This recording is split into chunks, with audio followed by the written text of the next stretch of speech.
Mathematics में आपने दो टर्म सुना ही होगा, वेरिएबल और कांस्टेंट। तो इस वीडियो में हम वेरिएबल और कांस्टेंट क्या होता है इसे समझने की कोशिश करेंगे। तो चलिए सबसे पहले वेरिएबल से स्टार्ट करते हैं। वेरिएबल यानी कि नाम से ही स्पष्ट है, जो चीज़ वेरी करता हो यानी कि जो चीज़ें चेंज होती हो। फॉर एग्ज़ाम्पल आपका एज,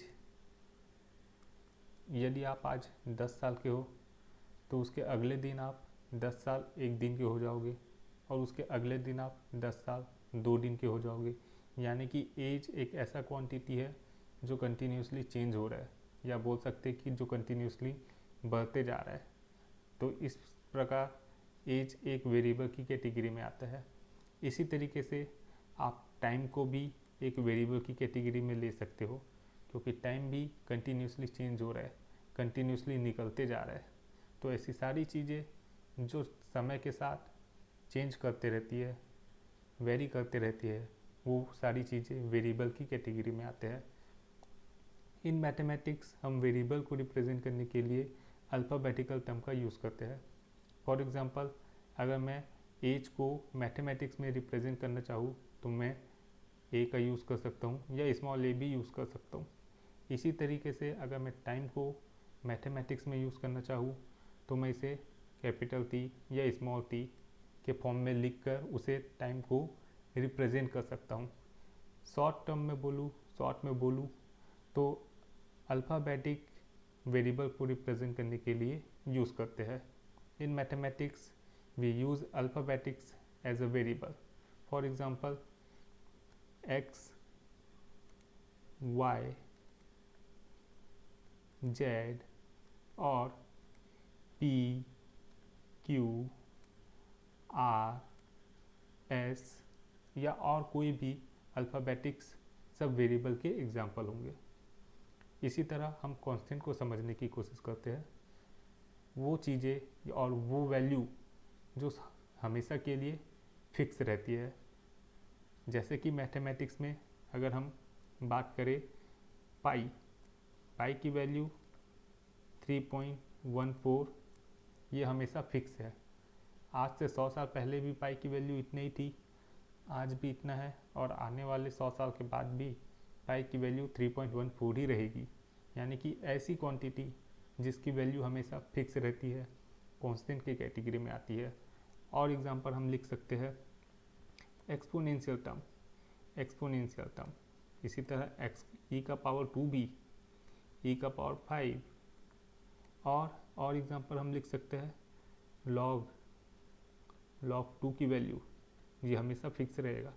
और कोई सा भी एग्जांपल आप लिख सकते हैं लॉग 5 का value.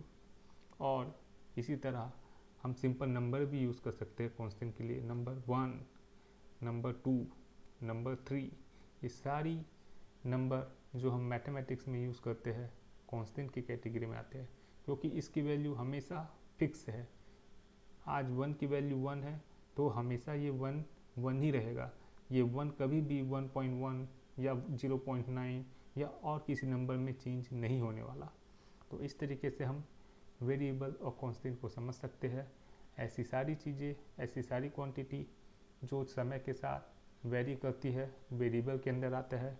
In mathematics we represent variable in alphabetical term.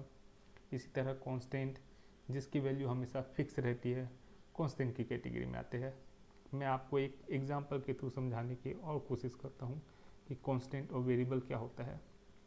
Suppose हमने लिखा y is equals to x plus 2।